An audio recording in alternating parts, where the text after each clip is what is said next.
Madame, Monsieur, bonjour et bienvenue dans le JT d'actualité juridique du groupe Revue Fiduciaire. Sans plus attendre, on découvre les titres de ce lundi 22 octobre.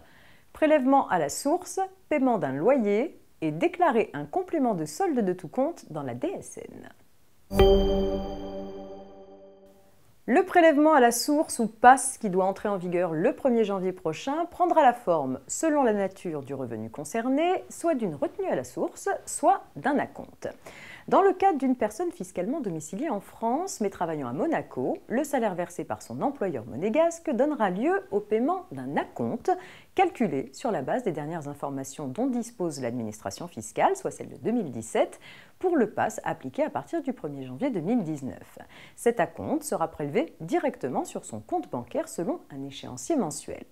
S'il perd son emploi, l'allocation chômage qui lui sera versée donnera alors lieu à une retenue à la source pratiquée tous les mois par Pôle emploi sur le montant net imposable perçu auto-individualisé du contribuable ou à défaut auto-neutre. Et on poursuit avec une affaire de paiement d'un loyer.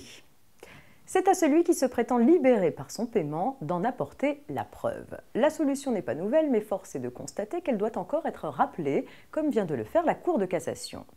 Après la résiliation d'un bail d'habitation, la propriétaire du logement réclame à son ancien locataire le paiement du dernier mois de loyer.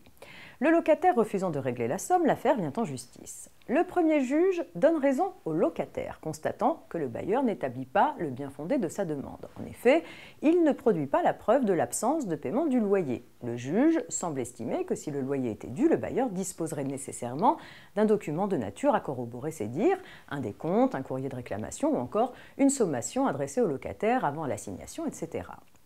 Le jugement est censuré par la Cour de cassation. Dans un contrat de bail, le bailleur n'a pas à établir que son locataire n'a pas payé le loyer. Au contraire, il appartient au locataire de justifier qu'il s'est libéré du paiement des loyers jusqu'à la fin du bail. D'où l'intérêt et la nécessité pour le locataire de demander toujours une quittance de loyer. Elle permet de faire la preuve du paiement du loyer.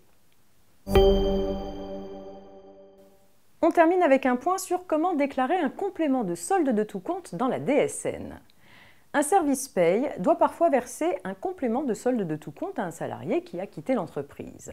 Le GIP-MDS est revenu sur cette situation particulière et a décrit les modalités déclaratives que l'employeur doit alors appliquer. Celui-ci devra renseigner dans la DSN mensuelle les éléments calculés pour la régularisation du solde de tout compte et il y rappellera que le salarié ne fait plus partie des effectifs de l'entreprise en déclarant un bloc fin de contrat.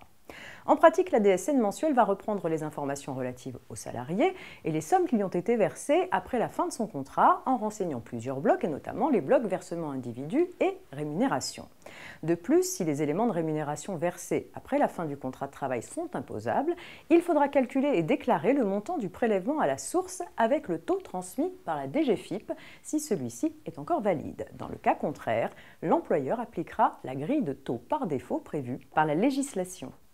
C'est la fin de cette édition. Je vous souhaite un très bon début de semaine et rendez-vous demain.